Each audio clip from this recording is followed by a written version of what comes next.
À Andilly-les-Marais, certains habitants se sont retroussés les manches pour fabriquer 2500 masques à destination des Andillais. Ce mardi 9 juin, une partie d'entre eux se réunissait pour fêter leur participation à cette aventure solidaire. Et à la tête de cette action, un jeune retraité et 4e adjoint au conseil municipal, Francis Guérin. Comment ça s'est organisé ? Déjà, le début a commencé de rechercher dans la journée tout le matériel. C'est-à-dire qu'il fallait donc regarder pour trouver le tissu. C'est quelque chose comme plus de 200 mètres carrés de tissu qu'il fallait trouver. Donc pas évident. 1500 mètres d'élastique, 300 mètres de fil de fer quand même, et plusieurs kilomètres de fil, il faut le savoir déjà. Donc on a fait ça dans un premier temps.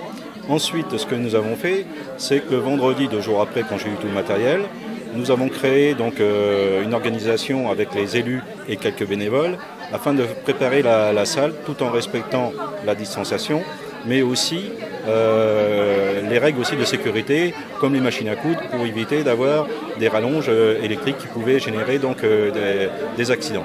Pendant 11 jours, 27 bénévoles ont confectionné ces 2500 masques. Et derrière les machines à coudre, 26 femmes et un seul homme, Yves. Qu'est-ce qui vous a donné envie de le faire ? Qu'est-ce qui vous a motivé ? Oh, je n'avais pas de motivation particulière. Je fais de la couture depuis 55 ans. Parce que ma maman travaillait encore sur une machine à singer avec une pédale et un vieux système.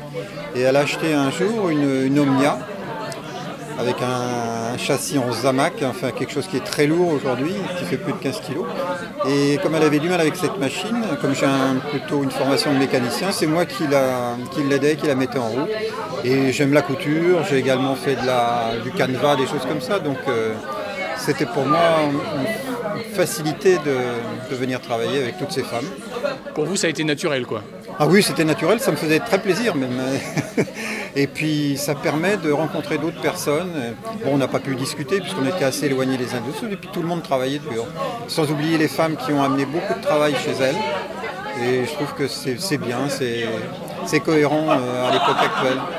Une entraide et une solidarité qui n'étonnent pas Sylvain Fagot, le maire d'Andilly.